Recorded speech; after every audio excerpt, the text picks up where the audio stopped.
The Knight and the Griffin by Glenn Francis F. Failnar. Once a year, Frank and his family travelled to San Francisco. They visited a house where an old man named Rupert and his wife Elaine lived. His family had been doing this since even before Frank was born. He didn't mind it, though. He loved visiting Rupert and Elaine. He enjoyed being there. After his first time visiting, he couldn't wait to visit them again. He could tell that his mum and dad enjoyed it too. When they arrived, Rupert sat by the porch, rocking back and forth in his chair. Frank ran full speed to where Mr. Rupert was. He made a full stop when he got to the porch. Then he walked slowly and hugged Rupert. He went inside and greeted Elaine with a hug as well. She patted his head gently. She would always do this every time, which Frank had come to expect. He liked how gentle it felt every time she did this. Elaine asked him how old he was, and he told her he was 10. Frank's parents came into the house and greeted Elaine. That was his cue to go outside and join Rupert.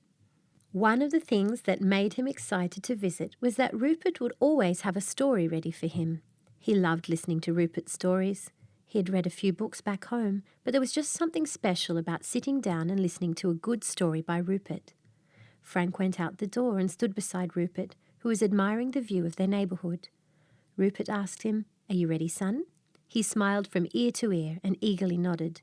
"Then pull up a chair," he said. Frank grabbed the little stool next to Rupert's rocking chair. Rupert tilted his chair so that he could look at Frank as he was telling the story. Frank sat in the stool as he eagerly awaited for Rupert to start. He could feel his excitement wanting to burst out. Rupert took a deep breath and then started. Once upon a time there lived a knight. He was one of the fiercest warriors in the kingdom of Magon. He had been part of countless battles with his fellow knights, and all of them emerged victorious. Their kingdom remained peaceful for many years, but one day that peace was threatened.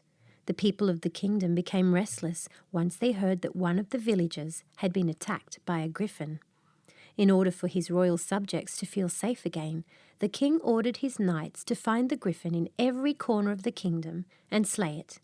And so the knight did as his king ordered and travelled to find the griffin. The knight knew that slaying the griffin would bring great honour for his family. He travelled far into the mountains.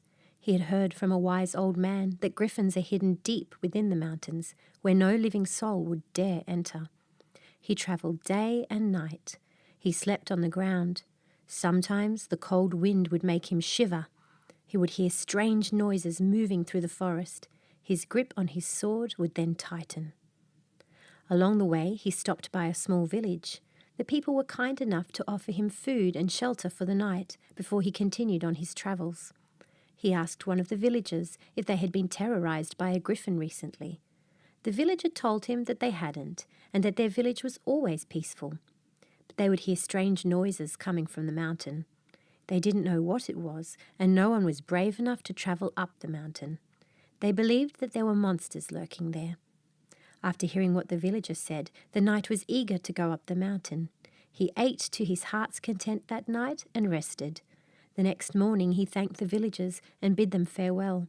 He started his journey up the mountain, hoping to find the griffin. Their storytelling was briefly interrupted by Elaine, who brought juice and cookies for Frank and a cup of coffee for Rupert. Elaine left the tray on the table and went back inside. Frank took a bite of Elaine's delicious cookies and wished that he could eat them every day for the rest of his life. Rupert took a sip of his coffee, then continued with the story. The knight made his way up the mountain. He carefully walked through the trees.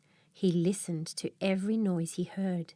He kept his hand on his sword, tightly gripping its handle, ready to unsheath it should the need arise. He stopped just short of the mountain top when he saw a cave. He approached the cave with caution. He heard noises inside. He unsheathed his sword and steadied his heart. He knew the griffin had to be inside. And it was. The griffin saw him and charged towards him. He swung his sword, but the griffin managed to avoid his blade. The griffin towered over him. It stood on its hind legs with its wings spread out. It tried to pierce his armour with its claws. Luckily, his armour was made by the best blacksmith in the kingdom. but the griffin was strong. He may have avoided its claws with the armor on his arm, but the strength of the blow almost broke him. He had to take a few paces backwards. He was breathing heavily now. He centered himself, ready to take another swing. The griffin came charging towards him again.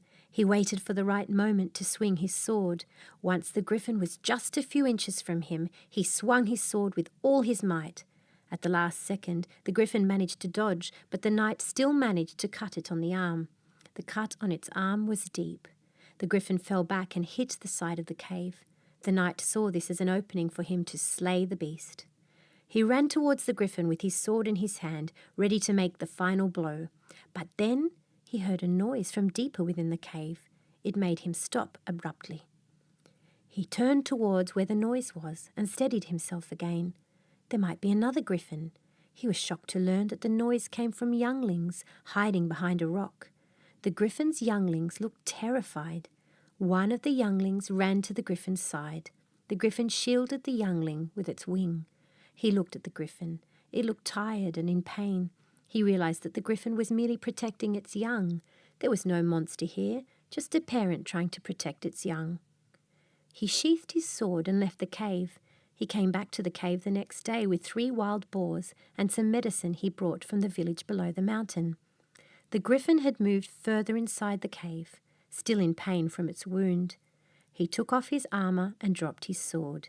He wanted the griffin to know that he meant no harm. He fed the griffin and its young with the boars he bought. He used the medicine he bought to heal the griffin's wounds. He stayed in the cave for a few nights, and when the griffin finally recovered, he left. He returned to the king's castle empty-handed, but he didn't care. He decided that his days as a knight were over. He bid farewell to the king. The knight spent his days living peacefully with his wife. They lived in a house on top of a mountain. One day, while he was outside admiring the horizon, he saw a winged creature flying in the sky. It came closer and closer until it landed beside their house. It was the griffin and its young. Its young had gotten bigger since the last time he saw them. He didn't know how the griffin found him. Maybe it spent its days looking for him. He welcomed the griffin with open arms. He even introduced it to his wife. He picked up his sword and went into the forest. He came back with 4 wild boars this time. They dined with the griffin and its young that day. From that moment on, the griffin and its young would come to visit the knight and his wife every year. The knight would wait patiently until his friend came to visit him again. "The end," Rupert said. Frank, with a big smile on his face, clapped his hands when Rupert finished. It was one of Rupert's best stories yet.